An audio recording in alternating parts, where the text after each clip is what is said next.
De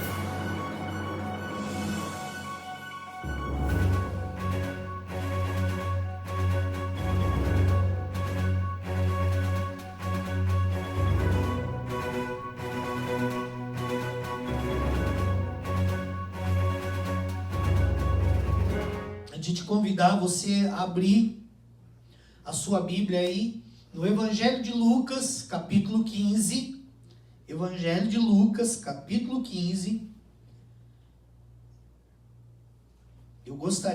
Eu sei que é um texto um pouquinho longo, mas eu gostaria de ler com você o capítulo todo, até para a gente entender bem aqui o contexto, e a gente vai dar...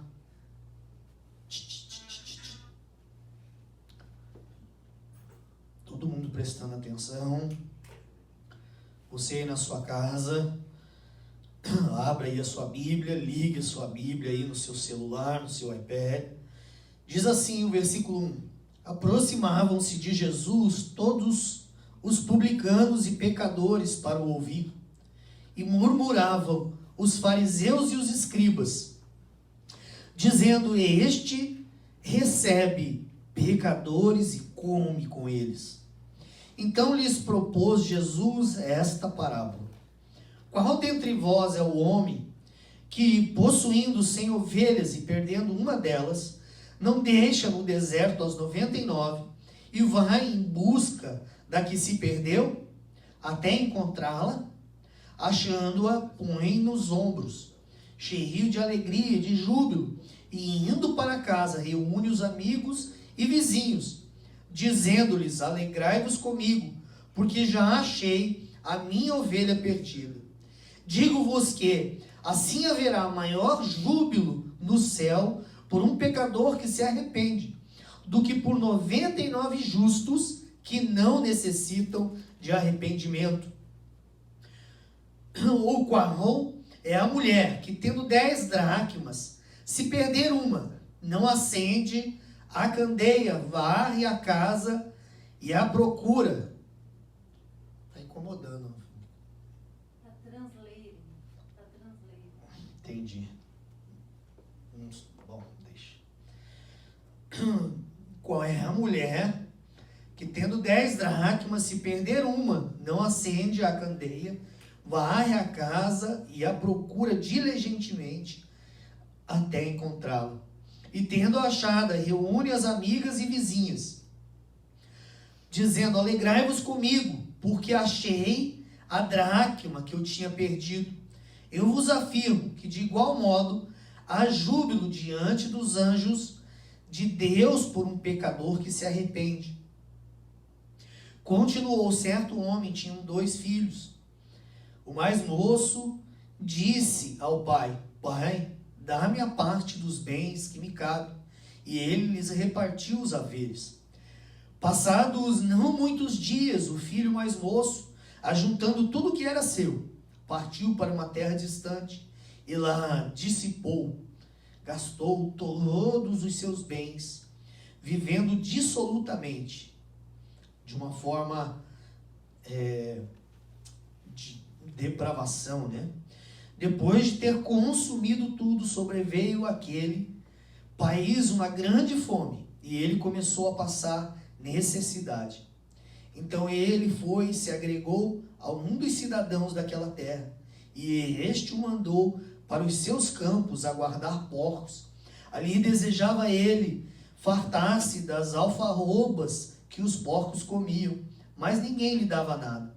Então, caindo em si, disse: Quantos trabalhadores de meu pai têm pão com fartura, e eu aqui morro de fome? Levantar-me-ei e irei ter com o meu pai. E lhe direi: Pai, pequei contra o céu e diante de ti. Já não sou digno de ser chamado teu filho. Trata-me como um dos teus trabalhadores. E levantando-se, foi para seu pai. Vinha ele ainda longe, quando seu pai o avistou e, compadecido dele, correndo, o abraçou e o beijou. E o filho lhe disse: Pai, eu pequei contra o céu e diante de ti, e já não sou digno de ser chamado teu filho. O pai, porém, disse aos seus servos: Trazei depressa a melhor roupa, vestiu, pondo-lhe um anel no dedo e sandálias nos pés. Trazei também e matai o novilho cevado, comamos e regozijemo-nos, porque este meu filho estava morto e reviveu, estava perdido e foi achado, e começaram a regozijar-se. Ora, o filho mais velho estivera no campo, e quando voltava, ao aproximar-se da casa, ouviu a música e as danças. Chamou um dos criados e perguntou-lhe que era aquilo. E ele informou: veio teu irmão e teu pai mandou matar o novilho cevado, porque o recuperou com saúde. Ele se indignou e não queria entrar. Saindo, porém, o pai procurava conciliá-lo, mas ele respondeu ao seu pai: há tantos anos te sirvo, sem jamais transgredir uma ordem tua, e nunca me deste um cabrito sequer para alegrar-me com os meus amigos. Vindo, porém, esse filho teu, que desperdiçou seus bens com meretrizes, com prostitutas, tu mandaste matar para ele o novilho cevado? Então lhe respondeu o pai: meu filho, tu sempre estás comigo. Tudo que é meu é teu. Entretanto, era preciso que nos regozijássemos e nos alegrássemos, porque esse teu irmão estava morto e reviveu, estava perdido e foi achado. Amém? Glória a Deus. Feche os teus olhos. Vamos orar. Pai querido e Pai amado, Senhor, nós te agradecemos, nós te louvamos, Senhor, ó Deus, por esse culto, por esse momento. Deus, te louvamos pela tua palavra, Pai. Ó Deus querido, e que teu Espírito Santo, Pai, Deus, possa me usar nessa noite, Senhor, para falar com os teus filhos, para ministrar, para edificar, ó Deus querido, para demonstrar, Senhor, o teu precioso amor por nós. Pai querido, que o Senhor possa me inspirar e que eu seja nessa noite um canal, Pai, um canal de vida, um canal de bênção, um canal do teu amor, da tua alegria, da tua paz, em nome de Jesus Cristo, Pai. Que essa palavra, ela venha trazer, Senhor, ó Deus, alento, consolo, conforto, que ela venha, Senhor, nos chamar de volta, em nome de Jesus Cristo. Aleluias, e amém, e glória a Deus. Queridos, o tema dessa minha mensagem é volta. Amém? Volta. Eu estava orando hoje, pedindo realmente a confirmação do que falar hoje à noite, e Deus colocou muito forte no meu coração essa palavra volta. Fale sobre voltar. Fale sobre a importância de voltar para casa e para a presença do Pai. Sabe, eu já preguei essa mensagem algumas vezes, aliás, a respeito desse texto, né, dessa passagem, porque cada vez que a gente ministra, cada vez que a gente prega, Deus acaba inclinando a gente para falar sobre alguma coisa diferente cada vez, né? E eu acho essa passagem tão rica, tão preciosa, né? E eu acredito que essa passagem talvez seja uma das mensagens mais conhecidas da palavra de Deus. Não só dentro da igreja, mas também até pelos ímpios lá fora, pelos não cristãos. Amém? Como se você falar do filho pródigo, a grande maioria das pessoas, elas vão falar assim: não, eu conheço, né, essa história, eu já ouvi essa história antes, né? E aqui a gente percebe que esse capítulo, o capítulo 15, ele é chamado de o capítulo dos achados e perdidos, né? O capítulo dos lost and found, né? Ou talvez a parábola, né, dos achados e perdidos.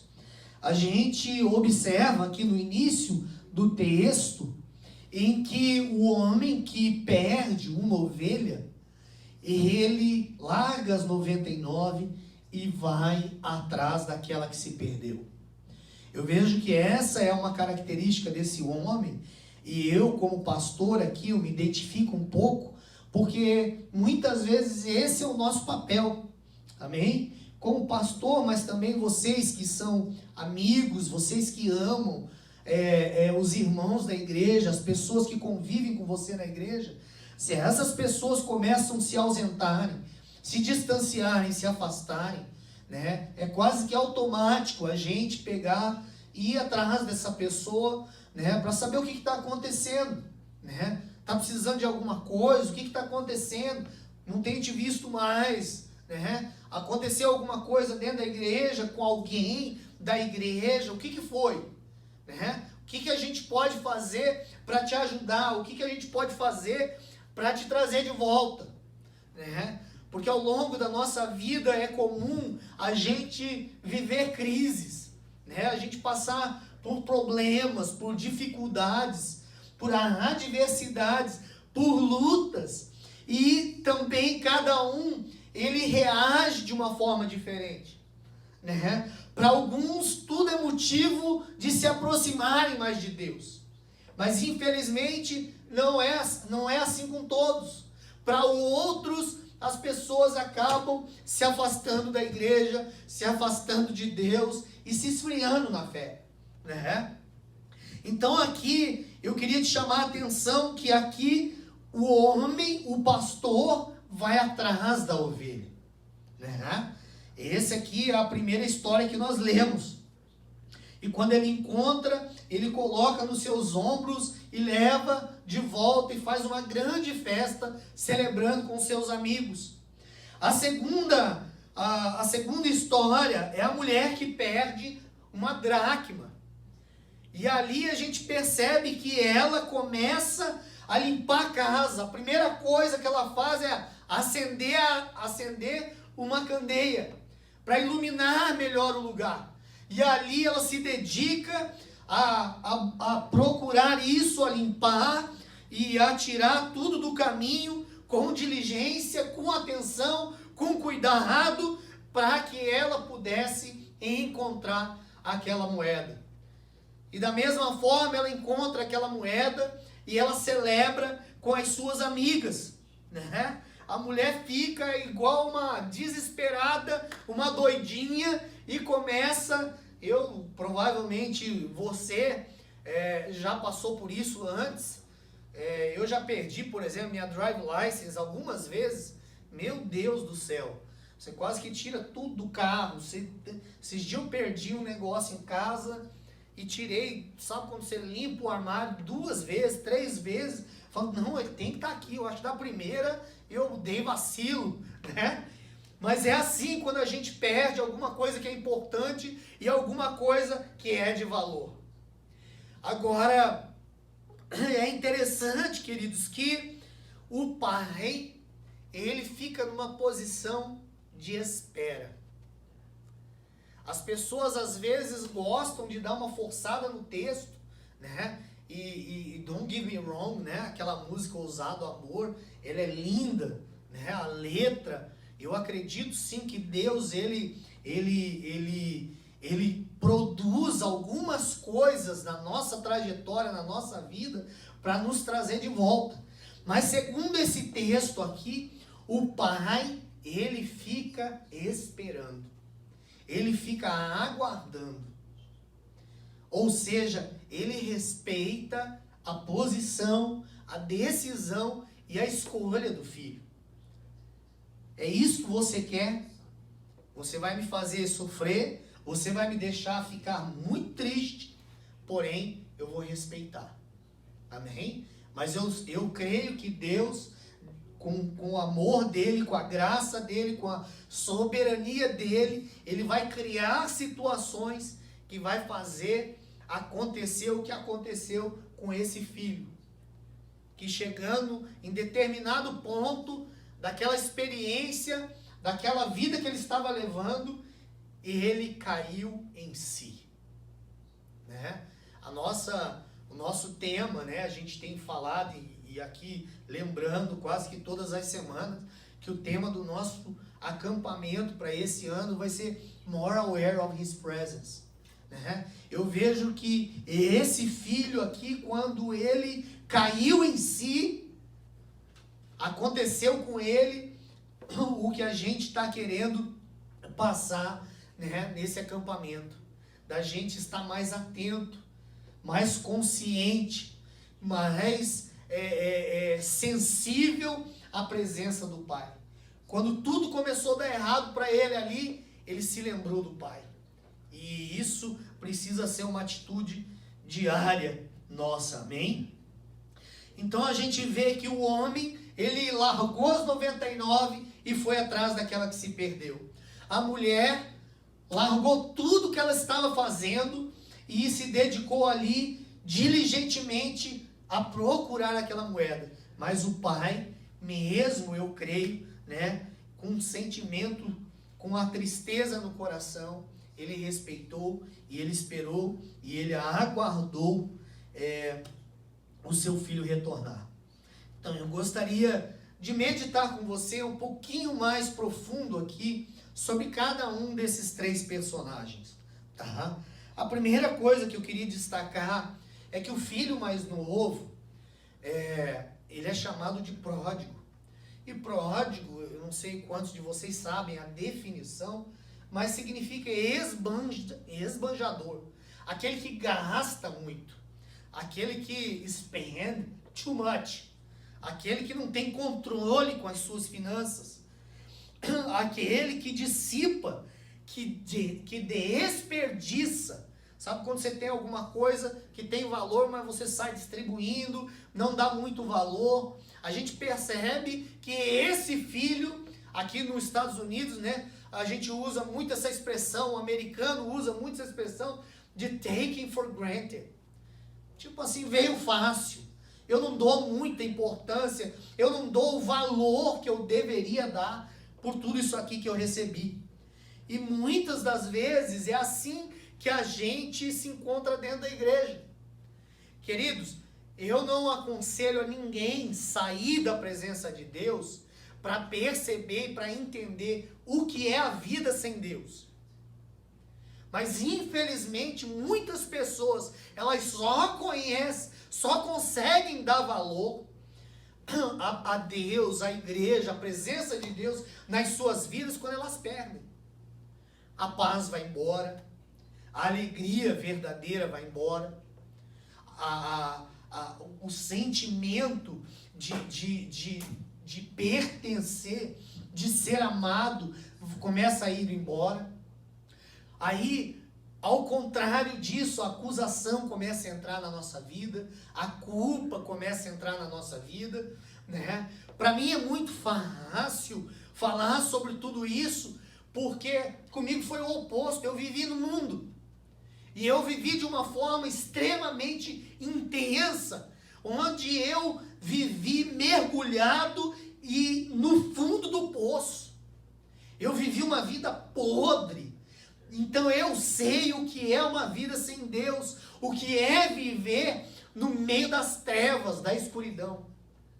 Eu já falei isso várias vezes no meu testemunho, o sentimento que eu tinha, e eu não estou falando isso aqui porque eu sou pastor ou simplesmente para te incentivar a buscar a presença de Deus, não é isso não. Eu me sentia saindo no sol do meio-dia, como se eu estivesse nas trevas. Às vezes eu começo a pensar no meu passado e só me invade gratidão no meu coração por Deus ter me tirado e me arrancado dessa vida. Eu não sei quem assistiu aquele filme Constantine, do Keanu Reeves. Para mim, o sentimento que eu tinha parece que era aquilo. Era viver num mundo espiritual de trevas. Era tão pesado, era tão ruim, era tão dark a maneira com que eu me sentia ali, que hoje, aconteça o que acontecer, eu não largo Deus por nada. Porque eu já estive do outro lado. Eu sei o que é viver sem Deus. Amém? E a palavra de Deus diz que aonde abundou o pecado, superabundou a graça de Deus. Agora, isso não é motivo, não é razão para a gente continuar pecando. Paulo, ele até fala sobre isso em Romanos. Então, viveremos pecando para que a graça seja abundante na nossa vida? E ele mesmo responde, claro que não. E ele fala ali, na altura de Romanos, capítulo 6, capítulo 7, ele fala, olha, as coisas que vocês fizeram no passado, somente o mencionar é vergonha. Eu me enquadro nesse texto. Existem muitas coisas que eu fiz na minha vida que eu só tenho vergonha de falar. Então, queridos, o filho pródigo é aquele que esbanja, aquele que gasta, aquele que desperdiça, aquele que take for granted. Queridos, já começa. A gente percebe que ele não estava nem um pouquinho preocupado com o pai. Ele não tinha relacionamento com o pai. Ele não tinha intimidade com o pai. Porque imagina você chegar para o seu pai hoje, ou chegar para sua mãe hoje, escuta mãe, escuta pai, me dá aí o meu direito da minha herança, ou a herança que me é de direito. Meu querido, todo mundo sabe, naquela cultura e nessa, herança se recebe depois da morte. Então, para um pai que recebe uma proposta dessa, é como se o filho estivesse dizendo, olha, pai, eu preferi que o senhor tivesse morto, porque assim eu teria acesso à minha herança. É lógico que existem algumas exceções, e eu não estou querendo aqui forçar a barra, existem exceções em que às vezes o menino casou, o pai fala assim, ó, eu vou dar um pontapé aqui para o menino caminhar, abrir uma empresa, fazer alguma coisa. Não é disso que a gente está falando. Então a primeira coisa, você percebe que esse menino aqui, ele não tem preocupação nenhuma com o pai, com os sentimentos do pai, com o que aquilo ia produzir no coração do pai. Mas o pai mesmo assim atende o pedido do garoto. E aí você sabe o que acontece. Eu sempre gosto de dar o exemplo aqui, a gente brinca sempre, né? Que o menino comprou um carrão esportivo maneiro, né? Ou comprou uma moto bem daquelas poderosa, e falou, cara, eu vou para Las Vegas curtir a vida doidado. The Sin City, né? Lá não tem nada. Whatever, como é que é o negócio lá, o slogan? Whatever you do in Vegas, stay in Vegas.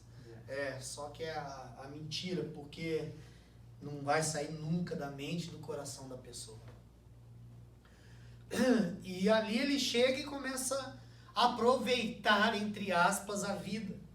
E a Bíblia aqui, ela não protege o rapaz, ela diz exatamente o que o menino fez. Ele se envolveu com prostituição. Ele gastou o dinheiro dele com festa, com mulherada, com gandaia, com drogas, provavelmente. E ele meteu o pé na jaca, que nem diz no Brasil. Alguém podia alcançar aquela água para mim, por favor? Que para eu falar mais uma hora, eu preciso de... Então o rapaz, ele começa a gastar, a Bíblia fala dissolutamente, de uma forma devassa. Licença.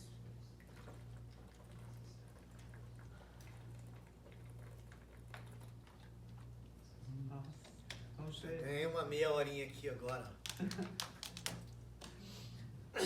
De uma forma depravada, perversa.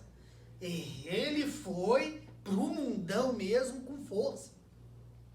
Esqueceu de todos os princípios, esqueceu e abandonou talvez tudo aquilo que o pai tinha ensinado para ele ao longo da vida dele. E até que a Bíblia aqui fala, a passagem fala que acontece, né, um grande, deixa eu usar a expressão aqui que eu queria, sobreveio àquele país uma grande fome. Ou seja, era uma situação que pegou todo mundo, né? Talvez uma pandemia. E o dinheiro do menino começou a se acabar. Foi se acabando. Eu brinco que talvez a estadia dele foi diminuindo as estrelas. Ele estava no de 5, foi pro de 4 estrelas, foi pro de 3, foi pro de 2, foi pro de 1. Daqui a pouco ele estava numa pensão, num albergue, e o negócio só foi piorando para ele. Até o ponto que ele precisa arrumar um trabalho. E aqui a Bíblia conta que ele vai cuidar de porcos para conseguir alguma coisa para comer. Queridos, isso nos ensina muito. Porque tudo, queridos, tem fim. O dinheiro tem fim. Talvez a curtição, entre aspas, ela vai ter fim. Qualquer coisa que você vai fazer longe do Pai, ela vai acabar. Porque a nossa fonte, ela tem que estar e deve estar em Deus, no nosso Deus Pai. Amém? E ali, então, ele perde tudo que tem e começa a desejar comer a comida que os porcos comiam. Lavagem. Eu sou menino da cidade, eu nunca tive muito assim essas experiências assim, mas eu lembro que quando eu era pequeno, antes, eu acho que de 5, 6 anos de idade, a gente morava num bairro de Curitiba e minha mãe criava galinhas, né? E eu sei que a alimentação de galinha é um pouquinho diferente, mas eu lembro que às vezes ela fazia uns mexidão lá e jogava para as galinhas comer aquele troço, né? E imagino que para porco é daí para pior, né? O fato é que quando ele se encontrou ali naquela situação, ele cai em si. Ele começa a pensar na realidade dele, em como ele estava e também de como era a vida dele na casa do Pai.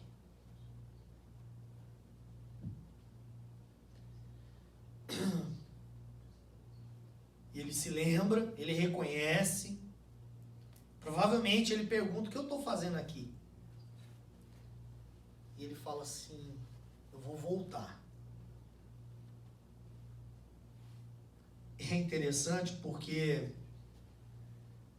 ele começa a elaborar uma conversa. Como que ele ia chegar para o pai dele? Eu já fiz isso muito na minha vida. Você já fez? De ficar assim: eu vou chegar e vou falar assim com aquela pessoa, vou dizer isso, isso e isso, aí ela vai me responder mais ou menos assim, aí eu vou falar mais ou menos assado, né? Já vai com as desculpas prontas, né? Com o repertório, ensaia, às vezes no espelho, né? Já fez isso tudo? Ou só sou eu que sou abestado? Às vezes eu falo assim: eu vou falar para minha esposa isso, isso e isso. Falar para meus filhos isso, isso e isso, né? Só que a gente quase que sempre cai do cavalo, porque a resposta quase nunca é do jeito que a gente planejou, né? Não é assim? O fato é que ele prepara um discurso e ele fala assim: eu vou dizer, Pai, eu pequei contra os céus e contra ti, e eu não sou mais digno de ser chamado teu filho. É legal isso aí, né? Porque ele acha que, porque ele fez o que ele fez, ele não era mais filho. Ele perdeu o direito de filho. Ele perdeu a posição de filho. Só que, meu chapa, deixa eu te falar uma coisa. Quando você é filho para sempre. Amém? Não importa o que você faça. Por mais que doa no coração do pai o caminho que o filho foi trilhar, não importa, vai continuar sendo filho. E a Bíblia é tão linda, queridos, que ela fala assim, olha, em Mateus, se vós que sois maus, sabem dar coisas boas ou dádivas aos vossos filhos, vocês são maus, e vocês sabem dar coisas boas aos vossos filhos, quanto mais eu que estou nos céus. Então o amor de Deus é infinitamente maior do que o melhor e o maior amor de qualquer pai ou de qualquer mãe. Amém? A maneira com que Deus nos olha e nos vê é com graça, é com amor e misericórdia. Não estou falando que às vezes Deus não vai ser severo, que às vezes Deus não vai disciplinar, que às vezes Deus não vai corrigir, mas Deus é amor. Ele não só tem, como Ele é amor. Amém? Então, finalmente ele cai em si, ele planeja esse discurso todo e ele vai na direção da casa. E aqui acontece uma outra coisa linda. O pai está esperando ele. Provavelmente o pai ficava ali, eu imagino, no porte, no péreo, sentado na sua cadeira, talvez uma cadeira de balanço, esperando. Quando é que esse menino vai voltar? Quando que esse menino vai voltar? E a Bíblia diz que ele o avista de longe. E o pai sai correndo na direção do filho. Sabe o que é interessante a respeito disso, queridos? Naquela cultura, até hoje, os homens, é vergonhoso para os homens correrem. Não importa por qual motivo. O pai largou a reputação dele, não quis saber de nada. Ele fala, o que é mais importante do que o meu filho? Nada! Por isso que a Bíblia diz aqui, por algumas vezes, mais vale um pecador que se arrepende do que 99 justos que não se arrependem, ou que não precisam de arrependimento. Existe festa no céu. A Bíblia diz que uma alma vale mais do que o mundo inteiro. É difícil a gente quantificar, a gente colocar preço nisso, mas para Deus, cada vida, cada alma tem um valor infinito.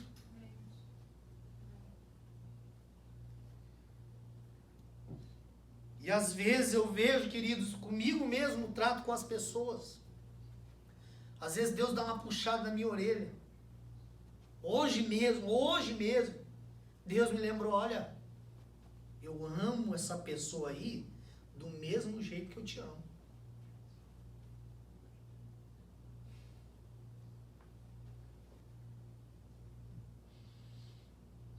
E aí ele chega finalmente, os dois se abraçam.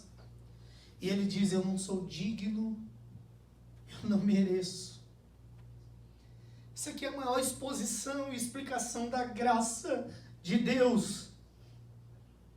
Nós nunca seremos dignos, nunca seremos merecedores. Mas o Pai nos aceita e nos ama da mesma forma.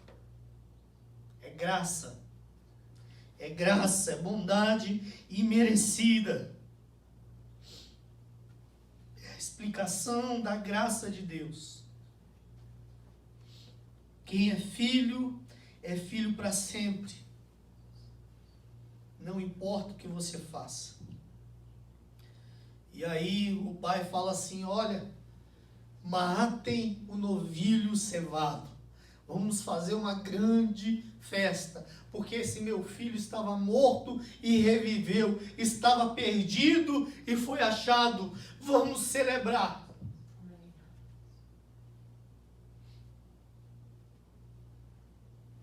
Aí o pai restaura e restabelece a posição do filho.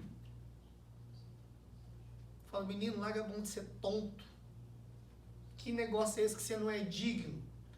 E ele fala, olha, tragam as roupas. Coloque roupa. A roupa representava aqui, queridos, era utilizado principalmente para convidados de honra. Dava uma roupa especial. Aí fala, coloca o anel no garoto, que representava a autoridade que ele tinha dentro daquela casa, dentro daquela família. Todos os trabalhadores iam novamente respeitá-lo. Esse aqui é filho do patrão. Esse aqui é filho do dono. E depois tragam as sandálias.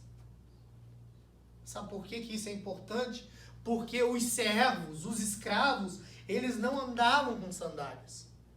Então aqui você vê que o pai, ele restabelece, ele restaura a posição do garoto por completo. Total e pleno. Você é meu filho amado. E vai continuar sendo. Aí eu queria, queridos, e aqui talvez seja o ponto principal da mensagem que Deus colocou no meu coração nessa noite. Volta. Porque talvez alguma dessas coisas aqui que eu vou mencionar, só vou passar. Talvez seja um motivo de ou você estar se afastando, se distanciando de Deus, ou talvez Deus te colocou na frente dessa pregação hoje. Você que está desviado, você que está longe de Deus, você que por algum motivo se afastou de Deus. Talvez tenha sido por causa de apatia, de frieza espiritual. Talvez o pecado começou a tomar conta da sua vida a ponto de falar assim, o pecado está sendo mais forte do que qualquer coisa na minha vida. E você cada vez mais, quando o pecado entra, mais distante Deus vai ficando. Porque você começa a dar mais vazão e alimentar mais a sua carne. Alguns se desviaram mesmo, se afastaram de Deus, abandonaram a fé. Outros pelo motivo da curiosidade. Deixa eu ver como que é lá fora. Ou inveja. Poxa, eu tô vendo os meus coleguinhas, os meus amigos aqui, os caras estão curtindo, aproveitando a vida doidado. Deixa eu ver como é que é. Ou é a frustração por aquilo que Deus não fez. Por aquilo que você insistiu tempo e mais tempo, talvez anos. E Deus não te respondeu, ou Deus não fez, e você se frustrou e disse, chega.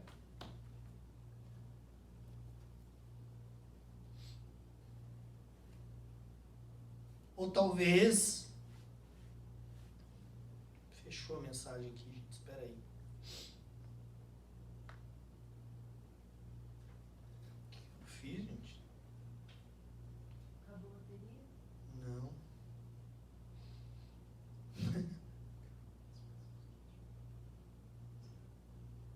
Volta. O nome da mensagem é volta. Eu tenho que pedir para ela voltar. Eu apertei o botão aqui, eu deletei ela, você acredita? Misericórdia. De recepção por aquilo que Deus permitiu. Porque às vezes a gente lida com frustração por aquilo que a gente queria muito e Deus não fez. Mas às vezes a gente lida com decepção por coisas que aconteceram na nossa vida e que a gente joga a culpa para Deus e diz, Deus, por que é que o Senhor permitiu que isso acontecesse na minha vida?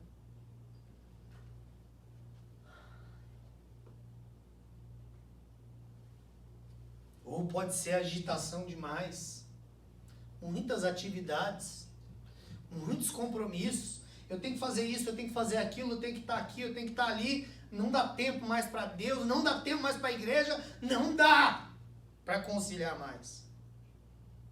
Mas tem um outro extremo, às vezes é ociosidade demais, é tempo off demais, não tem nada para fazer.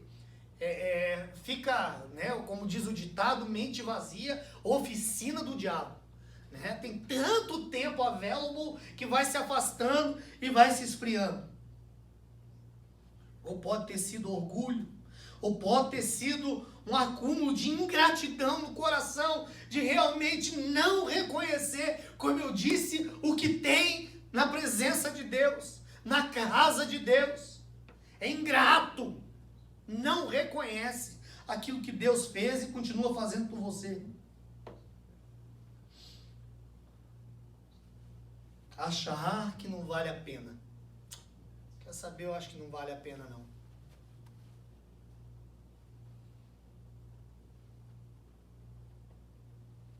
Como diz o salmista no Salmo 73, em vão eu guardei os meus pés e lavei minhas mãos na santidade.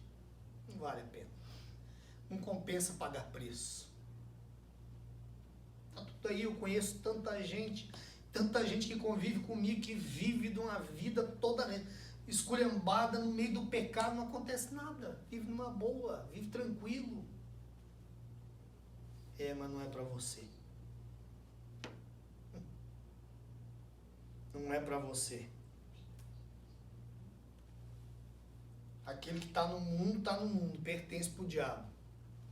Às vezes vai viver a vida daquele jeito ali até um dia, pela misericórdia de Deus, ser salvo. Nunca acontece nada de ruim. O crente vai na primeira e pum. É história e mais história que acontece isso. Egoísmo. Só pensa em você. Tá nem aí com nada e nem com o outro.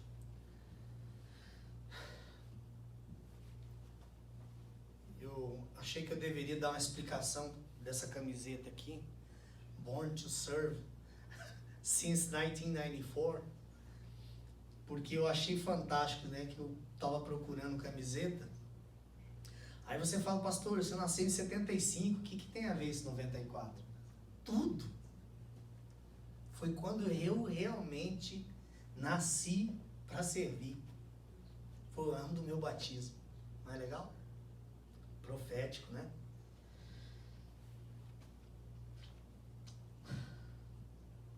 Egoísmo.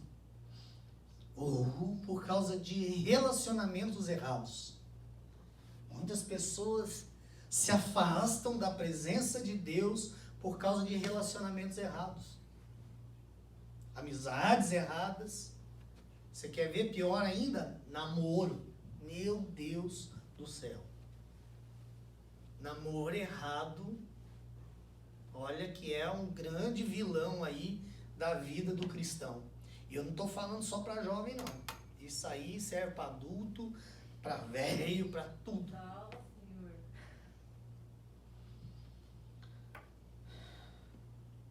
Relacionamentos errados. Comparação. Olha o outro e diz: se isso é ser crente, meu Deus do céu. Essa semana eu falei com uma pessoa.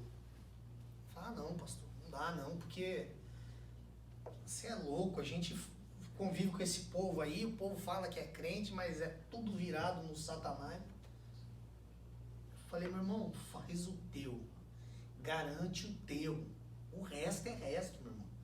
Fica na tua, faz o teu. Cada um, olha, escuta isso.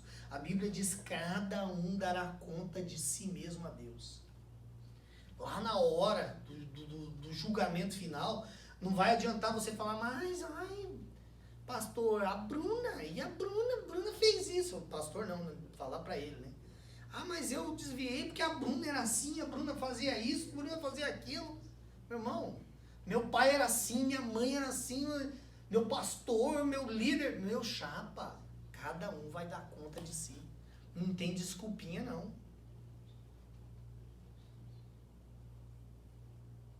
Decepção com a igreja e com as pessoas.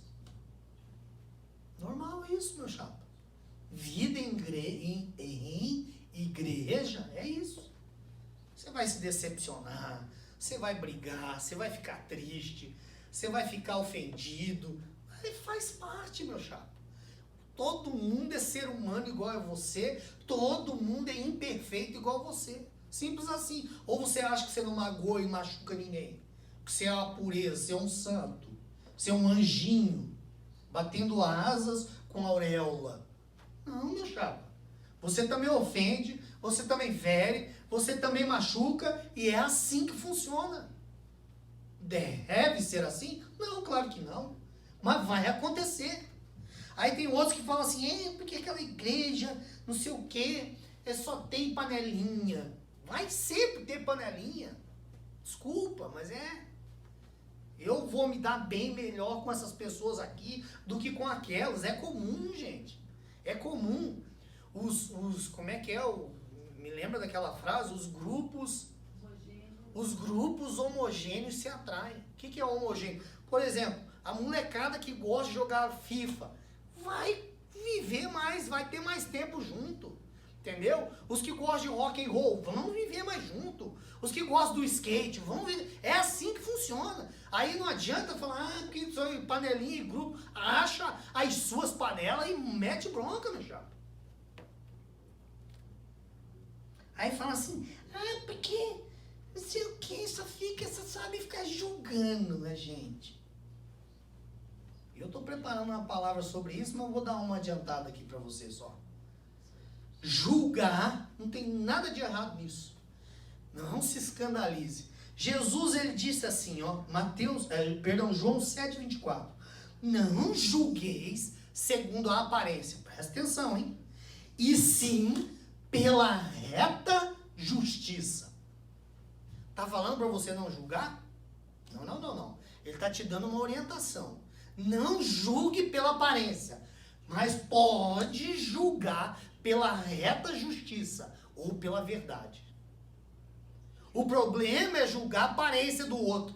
O problema é julgar a motivação do outro, ou seja, aquilo que você não sabe. Agora, o que é fato contra fato, não existe argumento. Por exemplo, vamos aqui, eu vou citar alguns exemplos bem práticos. O cara roubou, ele é o quê? Ladrão. Todo mundo sabe que o cara é ladrão? É ladrão. Não é, eu estou julgando. O cara é desonesto, todo mundo sabe que é desonesto? É desonesto. O cara é um boca suja? É um boca suja. O cara é isso que for, ele está acabado. Nem Jesus e nem a Bíblia omite essas coisas. Aí fala assim, pastor, quem somos nós para julgar? Porque agora com esse negócio de politicamente correto, as minorias, qualquer coisa que aconteça, quem sou eu para julgar? Meu irmão, você tem discernimento. Agora você pode julgar fato, você pode julgar verdades. Sabe o que você não pode? É acusar, é expor, é apontar dedo. E isso sim você não pode fazer. Estamos bem claros com isso? Porque todo mundo fala assim, olha o ladrão da cruz. Como é que está no texto, bendito? Ladrão. Não omitiram. Olha o rapaz que estava na cruz. O ladrão. Era ladrão, caramba. A mulher adúltera. Era o quê? A mulher adúltera.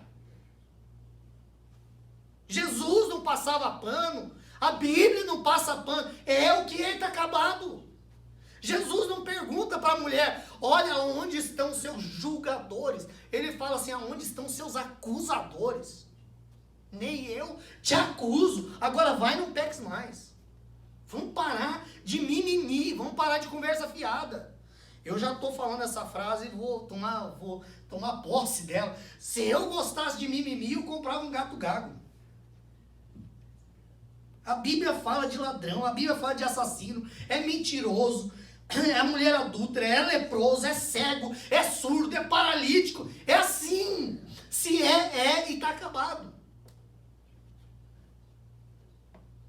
Agora o fato é, por que você se afastou? Ou por que você tem se afastado de Deus? Esse aqui é o ponto de hoje à noite. Deus quer te atrair de volta. Deus quer te trazer de volta. Deus está dizendo para você que independente das razões e dos motivos que você tem se distanciado dele, ele está dizendo hoje, volta meu filho, porque eu te amo profundamente. Porque o teu lugar é na minha casa, é na minha presença. E Ele vai fazer o que for necessário para te restaurar. Em nome de Jesus. Aí vem o filho mais velho. Querido, é outro que não tinha intimidade nenhuma com o pai, não conhecia o pai. E aqui revela o coração dele. Olha como esse irmão era meio encardido, esse cara.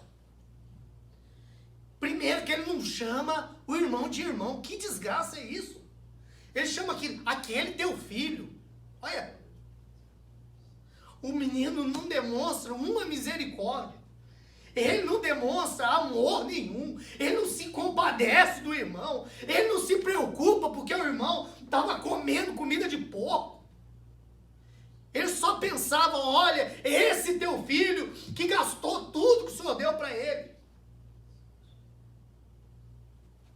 E às vezes é o perfil de alguns crentes. É aquele negócio, né, misericórdia para nós e justiça para o outro. Ah, papaizinho, eu estou aqui, eu errei, tem misericórdia de mim, por favor, me perdoa. Mas com os outros, justiça nele, Jesus. Fez, tem que pagar mesmo. Aqui você vê o coração desse cara, o caráter dele, ele não tinha misericórdia nenhuma. Às vezes chega as pessoas tudo quebradas, tudo machucadas, e ainda tem uns língua do Satanás que fala assim, tá vendo? Mereceu. Tá vendo? Fez isso, isso e isso. Tá pagando. Misericórdia, meu irmão. Misericórdia. Eu vejo, sabe o quê? Eu sempre falo isso. Deus, ele age com muito mais amor, misericórdia e graça daquele que realmente se quebranta, se humilha e realmente demonstra que precisa e necessita de Deus. Até porque a palavra diz, né, que Deus, ele resiste ao soberbo, mas dá graça aos humildes. Do que aqueles que estão se achando os religiosos, se achando justos, se achando que são os fariseus, os hipócritas que Jesus chamava. Você pode ler os evangelhos, os 4 evangelhos, você vai ver, Jesus era duro com os religiosos que se achavam. Mas aqueles que eram pecadores, eles começam o texto aqui dizendo, ó, aproximavam-se de Jesus todos os publicanos e pecadores para o ouvir. Aí os fariseus, olha só, e murmuravam, reclamavam, dizendo, ele recebe pecadores e come com eles. Oh, meu Deus do céu. Queridos, se não fosse assim, ninguém poderia ter relacionamento com Deus. Não existe como se relacionar com Deus se não passar no filtro do amor e da graça e da misericórdia. Simples assim. Porque se Deus, ele fosse só um Deus justo, só um Deus santo, esquece para nós. Já era. A gente ia ser consumido. É o que fala lá em Lamentações de Jeremias, capítulo 3, 22. Fala que as misericórdias do Senhor são a causa de não sermos destruídos. As suas misericórdias se renovam a cada manhã. Ele é fiel. Aleluia. Glória a Deus.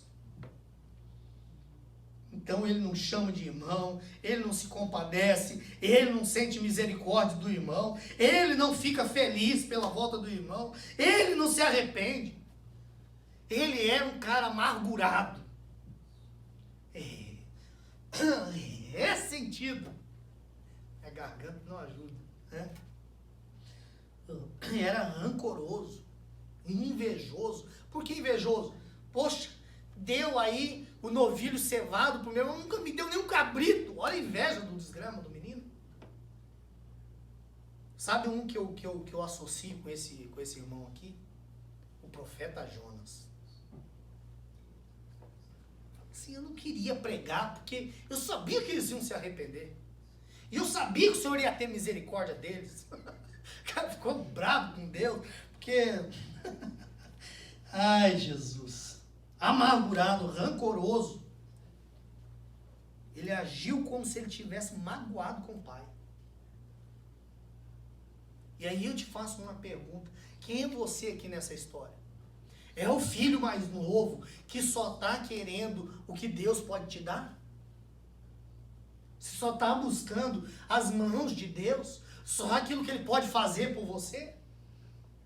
Ou você é igual o filho mais velho, e ele agia como se ele fosse um empregado. Pai, eu trabalho para o Senhor há todos esses anos, sem te desobedecer, cumprindo todas as suas leis, tudo que o Senhor me manda fazer eu faço. Era um empregado. Aí você vê que os dois não tinham relacionamento com o pai, não tinham intimidade, não conheciam o pai. Ninguém estava preocupado com a face do pai, ninguém estava preocupado com o coração do pai. Um estava buscando a mão do pai e o outro, querido, só trabalhava. E isso eu sempre falo que é um alerta para nós que se envolvemos no ministério de alguma maneira. Porque a gente pode entrar por esse caminho. Eu só sou um servo aqui. Ó, um monte de servo.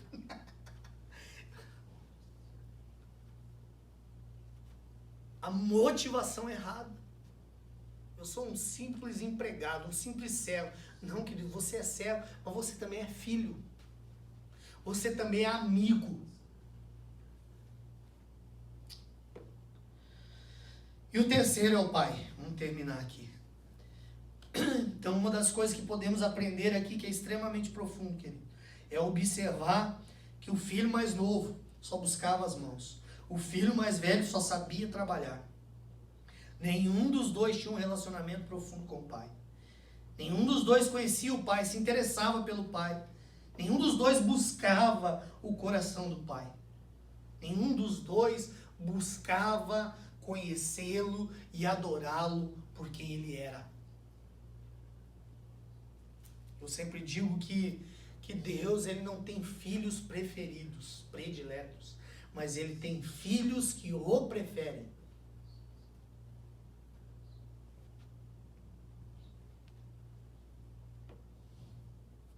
E a gente vê aqui que o pai, como eu disse, a gente pode perceber que ele estava profundamente triste. Ele sofria com a ausência do filho e aguardava ansiosamente pela sua volta.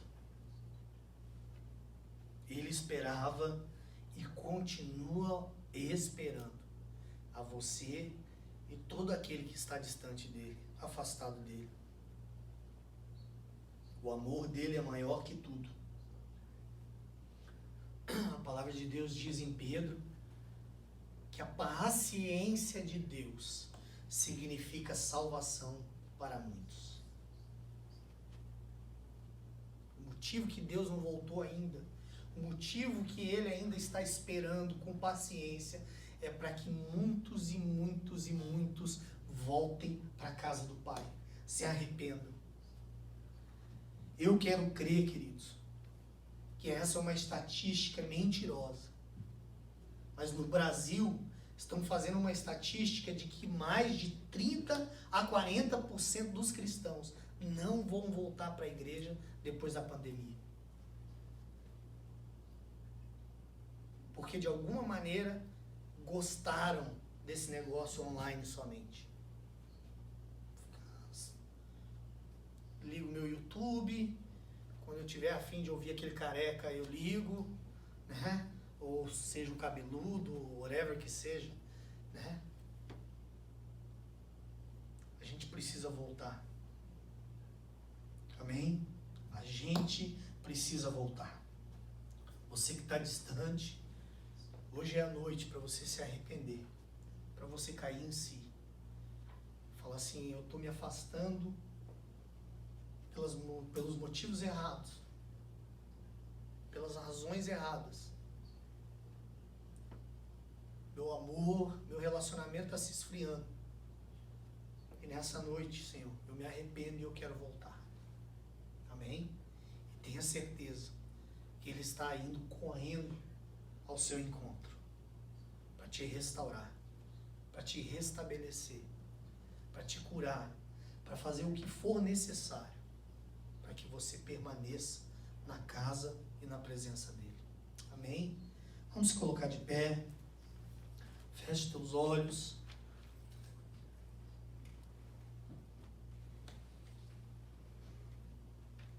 Eu não sei quantos de vocês que estão nessa situação, que estão passando por esse momento, talvez não de estarem distantes, de estarem tão longe, mas que pensam, por causa de algum desses motivos que eu citei aqui, de se distanciar de Deus, de se afastar de Deus. Coloca a mão no seu coração agora. Paizinho querido, Pai amado. Senhor, primeiro nós queremos te agradecer, Jesus. Te glorificar, Pai, porque eu vejo, Senhor, a tua palavra, Senhor, como um cuidado especial por nós, Pai. Eu vejo a tua palavra como expressão de amor por nós. E hoje o Senhor colocou essa palavra no meu coração, porque com certeza, Pai, com certeza, existem pessoas, Deus, acompanhando com a gente, participando, que estão longe de Ti, Pai, estão se esfriando. Ou talvez pessoas que vão ainda, Senhor, assistir essa mensagem, Pai. Espírito Santo de Deus, eu clamo a Ti, eu oro, eu peço a Ti que o Senhor enche o coração dessas pessoas, Pai. Encham essas vidas, Senhor, do Teu amor, da Tua graça, da Tua misericórdia. E que cada uma delas, e que cada um de nós, Pai, a gente possa cair em si. A gente possa saber da nossa condição, da nossa realidade, de como nós estamos, Pai. Não nos deixa, Pai, se distanciar de Ti. Não permita que ninguém se esfrie, Senhor, se afaste.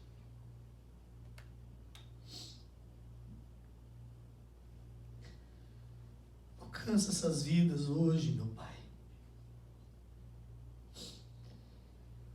Que elas possam correr em direção a Ti, porque elas sabem que o Senhor está correndo na direção delas agora. Para dar um abraço de amor, de graça e misericórdia. E para dizer, deixa de bobagem, você é digno, você não merece, mas eu te amo e você é meu filho.